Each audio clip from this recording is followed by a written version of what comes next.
So, at the time of this fight, Ferguson had a record of 24 wins and 3 losses. Now everyone is starting to forget how cool Tony fought, and most importantly, how entertaining it was. In the first round, Tony took the center of the ring and began to pressure Pettis, who had to move a lot to avoid being pushed against the cage. Pettis is also a flashy fighter, but not very effective.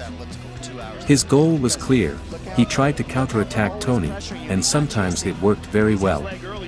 I'm amazed at how much stamina Tony has. He doesn't seem to get tired.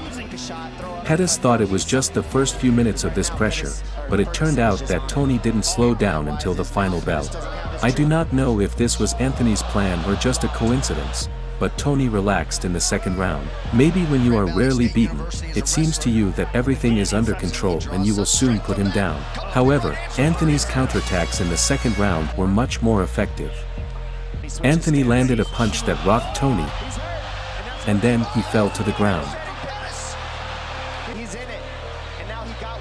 But before he was hit, Tony threw a punch, either with his glove or his hand, and caused a very serious cut on Anthony. Tony saw the results of his work and began to push even harder, especially since he had to pay off debts for knockdowns from Anthony. I'm not a doctor, but I've seen several times how blood loss affects a fighter badly. A lot of blood was spilled from Anthony, and he noticeably slowed down. Even the power of his punches decreased so much that Tony didn't really feel them. The fight was going in one direction, and I think the judge was ready to stop it. The only thing that prevented it was Anthony's selflessness. And according to the rules, if the fighter is answering, then it's fine. Blood was pouring into his eyes, and this cut was like a slow-acting poison that would eventually finish him.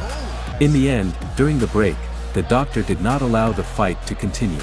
Were there any chances to continue? I do not think so. Tony Ferguson once again showed a fight in which he simply disabled his opponent. Then, of course, the years took their toll, and the losses began to accumulate one after another, but he left his mark, and a big one.